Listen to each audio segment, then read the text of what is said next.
when people stopped trusting what they saw on their screens. By the time Arav realized something was truly wrong, the streets outside his apartment had already gone quiet. Not the peaceful quiet of early mornings or heavy rain, but an empty, hollow silence that pressed against the ears. The kind of silence that made you aware of your own breathing and wonder who, or what, might hear it. He stood at his window on the 7th floor, crowbar resting against his leg, watching a city that had forgotten how to move.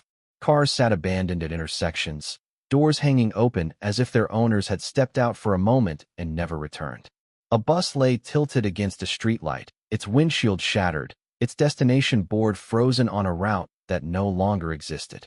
Papers drifted across the road when the wind picked up, the last evidence that this place had once been busy, loud, alive. Arav hadn't seen another living person in 3 days. He didn't like that. People vanished in cities all the time, but not like this. Not all at once. Not leaving behind phones, bags, half-drunk coffee cups. Not leaving behind blood. The stains were everywhere if you knew how to look for them. Dark patches on the pavement. Smears on shop shutters. Handprints on walls. Fingers spread wide in panic. He stepped back from the window and tightened the straps on his backpack. Inside were the last of his supplies. 2 bottles of water, a handful of protein bars, a flashlight with dying batteries, and a photograph he didn't look at anymore.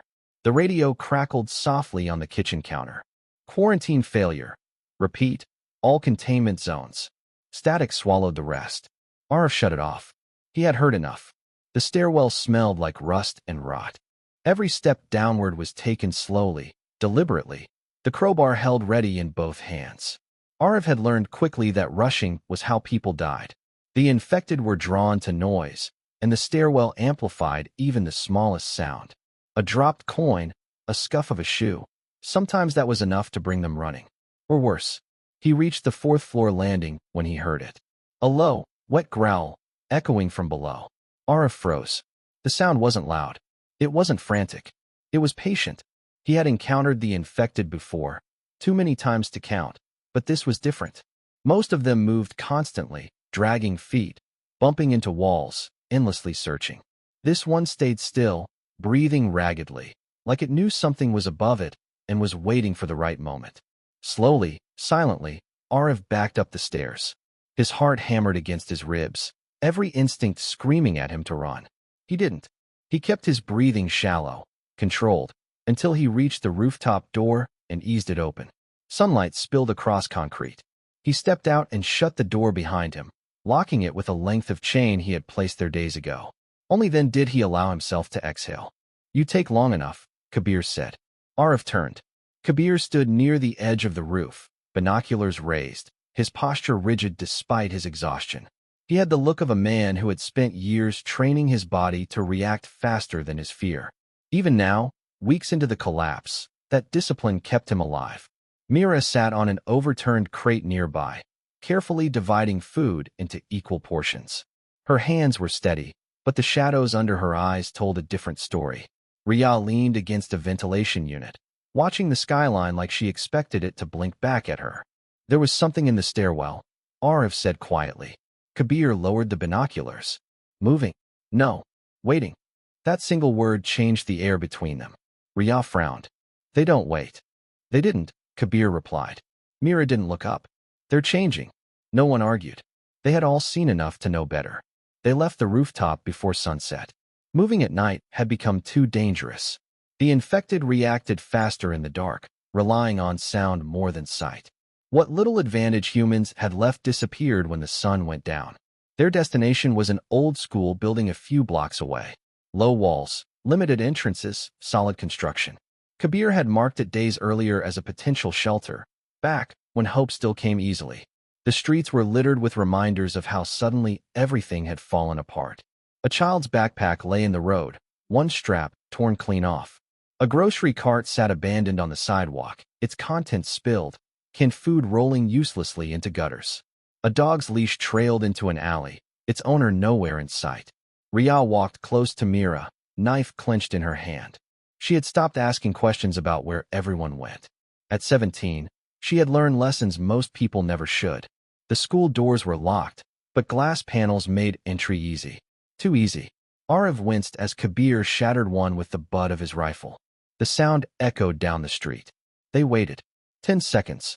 20. Nothing came. They moved inside quickly, barricading doors with desks and filing cabinets, pulling down blinds until the halls were swallowed by darkness.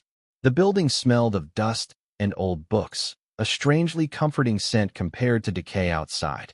For the first time in days, they allowed themselves to sit. Riaz slumped against a wall, exhaustion catching up with her all at once. Mira checked everyone for injuries, her fingers gentle but thorough. When she reached Arif, she paused at a long scratch running down his forearm. "This isn't a bite," she said after a moment. Arif searched her face. "You're sure?" "If it were," Mira replied, "you wouldn't be standing." That didn't comfort him as much as it should have. Night fell heavy and thick.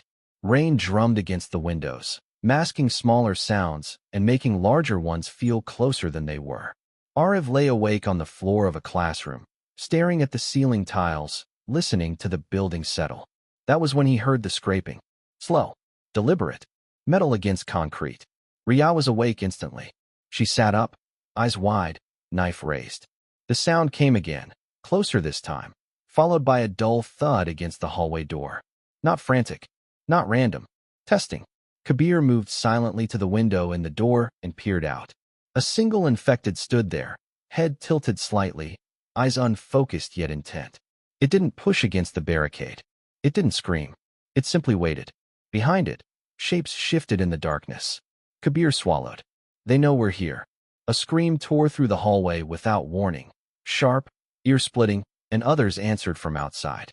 The noise multiplied, bouncing off walls, calling more to the building. Arif felt something cold settle in his stomach. "They're learning," Kabir whispered. The lights went out. And in the dark, surrounded by creatures that no longer rushed blindly, the survivors understood the truth far too late. The dead didn't need to chase anymore. They had all the time in the world.